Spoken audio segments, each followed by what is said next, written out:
Next topic, transportation of gases. Gas जो air हम लोगों ने एंटर किया, ऑक्सीजन चाहिए हमें लाइफ के लिए, तो ये ऑक्सीजन का transportation from respiratory system to the all parts. अब हम लोग ये पढ़ेंगे, सभी को चाहिए, सभी सेल्स को चाहिए और सेल्स के सभी पार्ट को चाहिए। ऐसा नहीं है कि केवल सेल तक पहुंचाना है। तो देखो, सबसे पहले इन लोअर एनिमल्स में अमीबा में देखते हैं।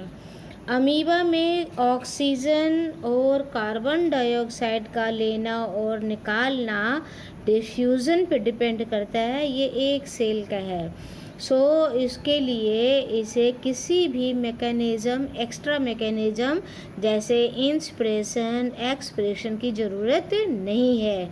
Entry of oxygen and releasing of carbon dioxide only take place with diffusion process. क्या है डिफ्यूज़न प्रोसेस? कि डिफ्यूज़न में हाई कंसंट्रेशन से मॉलिक्यूल्स निकलकर लो कंसंट्रेशन में जाएगा।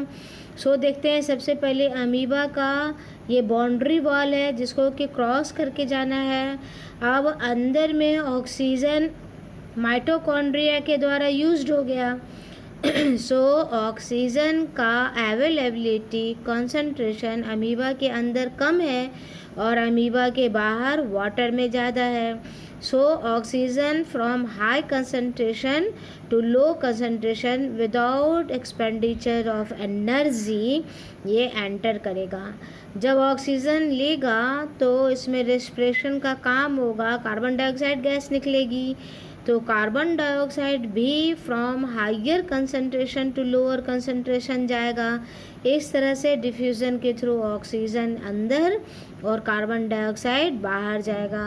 और इस तरह के इंस्पिरेशन रेस्पिरेशन में no role of pseudopodia, only diffusion will help.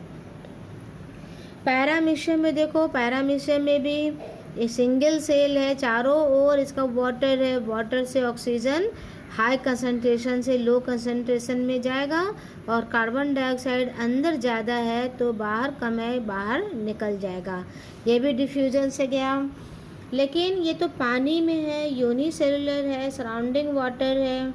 लेकिन यहाँ क्या होगा जब इंसेक्ट में की बात होगी? तो इंसेक्ट की बॉडी में देखेंगे कि पूरा नेट है, ट्यूब्स का नेट है एंड सब ट्यूबुलर स्ट्रक्चर को ट्रैकिया ही कहते हैं, ट्रैकियरी एलिमेंट कहते हैं। ये ट्रैकिया है। ट्रैकिया एटमॉस्फेयर से जुड़ा हुआ है और सभी एटमॉस्फेयर से थिन वॉल है, मॉइस्ट रहता हमारे इंसेक्ट के ब्लड के कारण ये मॉइस्ट एटमॉस्फेयर इसका है वॉल। अब ये ट्रैकिया बॉडी के सरफेस पे है, सिर्फ स्किन से कवर है। तो जब भी इसको ऑक्सीजन की कमी होगी तो फ्रॉम एटमॉस्फेयर ये गैसियस ऑक्सीजन इसके लिक्विड में डिज़ोल्व होगा और जैसे अमीबा में एंटर किया वैसे ही ट्रैकिया में एंटर करेगा। और ट्रैकिया में एंटर करते ही ये सारा फैलना शुरू हो जाएगा, वहाँ जाएगा ऑक्सीजन जहाँ पे ऑक्सीजन की कमी होगी। और वहीं से जहाँ जैसे ही कार्बन डाइऑक्साइड अधिक होगा तो ट्रैकिया से बाहर आना शुरू हो जाएगा। ट्रैकिया से मूव करता हुआ इसका ट्यूबुलर हार्ट होता है और ट्यूबुलर हार्ट उस ब्लड को जिसमें ऑक्सीजन है, जिसमें कार्बन डाइऑक्साइड है, वो इसको ट्रांसपोर्ट करता। द इंसेक्ट में ऑक्सीजन कार्बन डाइऑक्साइड का ट्रांसपोर्टेशन होता है with the help of trachea. यहाँ देखते हैं फिश में। फिश अगेन वाटर में रहने वाला एक एनिमल है। वाटर में इसको, अब इसमें नॉस्ट्रिल का तो काम है नहीं क्योंकि वाटर में है, तो इसमें है इसको गिल्स है। गिल्स बहुत थिन वॉल्ड होता और वाटर से कनेक्टेड रहता है एक सरफेस से और दूसरा ये कनेक्टेड रहता है ब्लड से।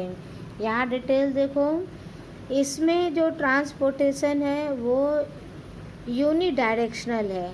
ये माउथ से पानी लेता, ना कि नॉस्ट्रिल से। ये माउथ से पानी लेता है और इस पानी को इस गिल्स के द्वारा बाहर फेंकता है। वन वे है, इस माउथ से पानी लिया और गिल से बाहर किया।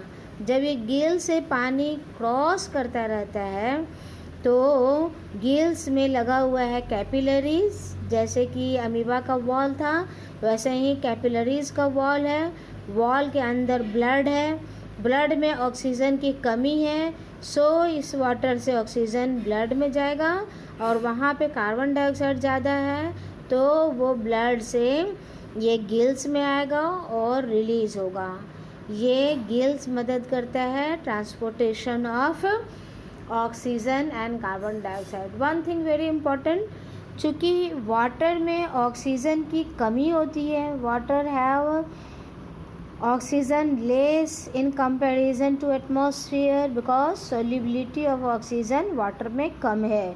सो फिश को लगातार ब्रीदिंग करना पड़ता है, लगातार इसको सांस लेना और छोड़ना पड़ता है ताकि ऑक्सीजन की कमी को पूरा कर सके। ह्यूमन बीइंग्स में देखते हैं ट्रांसपोर्टेशन का क्या हाल है। जब हम लोग ब्रीदिंग करते हैं ऑक्सीजन एंटर करके लंग्स में आया, कैसे आया हम लोग देख चुके हैं, लंग्स के एल्वियोलाई में आया।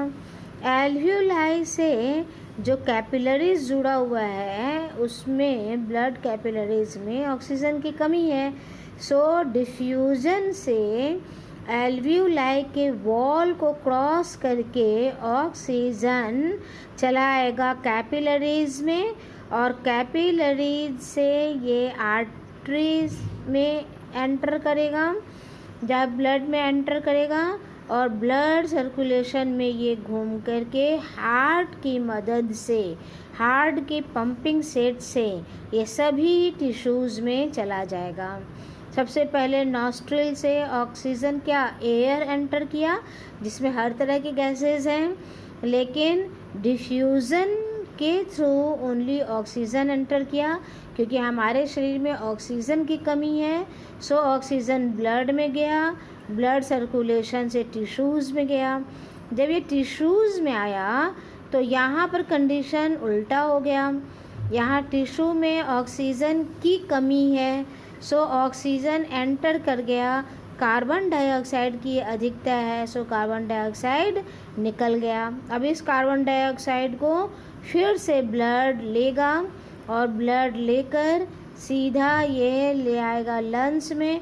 लंग्स में कार्बन डाइऑक्साइड कम है तो यहाँ से लंग्स में जाएगा और लंग्स से एटमॉस्फेयर में कार्बन डाइऑक्साइड बहुत ही कम है बिकॉज 0.03%, सो कार्बन डाइऑक्साइड निकल जाएगा।